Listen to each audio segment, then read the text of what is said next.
এখন মানুষকে তো মরতেই হবে, কিন্তু ওসমান হাদি ভাইয়ের মতো এইভাবে শহীদি মৃত্যু অনেকেরই তামান্না, অনেকেরই ইচ্ছা থাকে।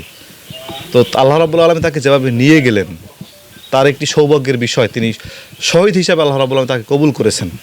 কারণ আমাদের প্রত্যাশা, গতকালকে পর্যন্ত আমাদের প্রত্যাশা ছিল, আমাদের এলাকাবাসীর অসংখ্য মানুষের আবেদন ছিল যে যাতে আমরা এক নজর তাকে দেখতে পারি, এই নরসিটির ঐতিহাসিক চায়না মাঠে তাকে নিয়ে আসা হোক এবং সেখানে তার নামাজে জানাজা হোক। একবার হলেও কবর যেখানেই হোক, একবার জানাজা এখানে হোক, মানুষ তাকে দেখুক শেষবারের মতো।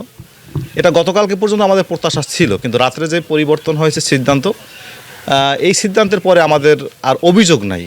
কিন্তু বিষয়টি হলো দুটো বিষয়ে, একটি হচ্ছে পরিবারের একটি সিদ্ধান্ত, রাষ্ট্রীয় একটি সিদ্ধান্ত।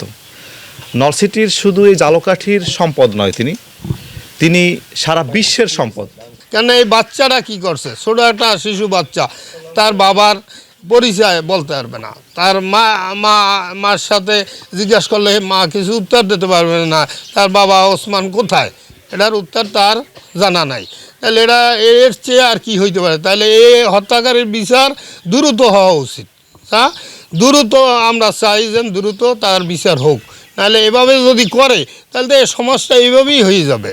এইভাবেই আমরা চাই যে এটার একটা সুষ্ঠু বিচার হোক। আমরা এখানে দেখতে চাই অন্য খুনিদের ধরে আনা হোক। লাশটা আমরা চাচ্ছি যে নলসিটিতেই যাতে দাফন কাফন হয়, যেহেতু আমরা টিভির মাধ্যমে জানতে পারছি যে ওনার একটা ইচ্ছা ছিল বাবার কবরের পাশে তার লাশটা দাফন হোক। তা আমরা চাচ্ছি যে এখানে আসলে পারে ভালো হয়, প্রতিবেশী হিসাবে এটুকুই কাম্য।